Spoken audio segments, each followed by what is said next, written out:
สบายดีท่านผู้ชมมื้อนี้เล่นอะไรสับมีโอกาสมาแวะยามแม่หักอยู่ที่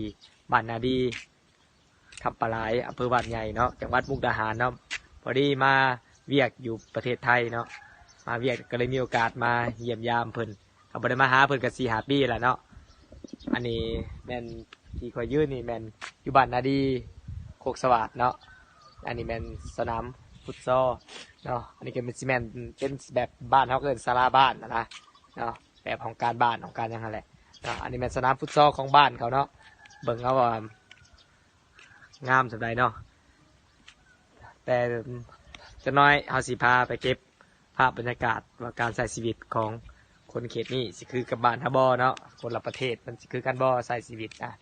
เนาะตอนแรกก็สิลงมาเตะบ้านลินน้ำเขาเลยเนาะเตะฟุตซอลลินน้ำ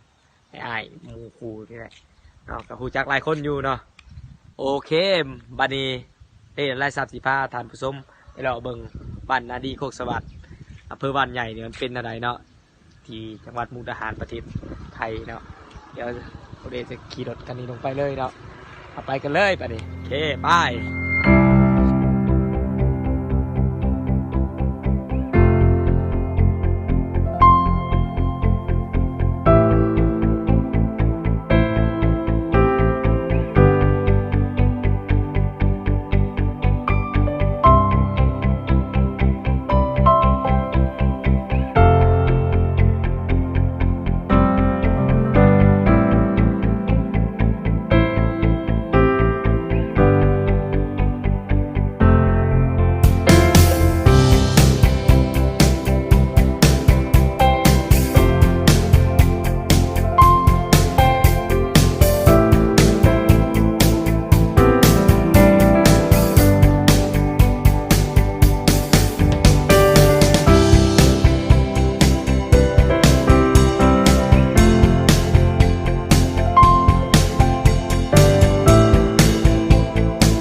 รอเก็บภาพ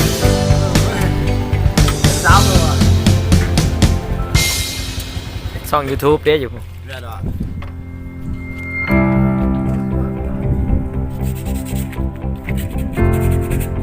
เต้ฟุตซอลว่ามันแรก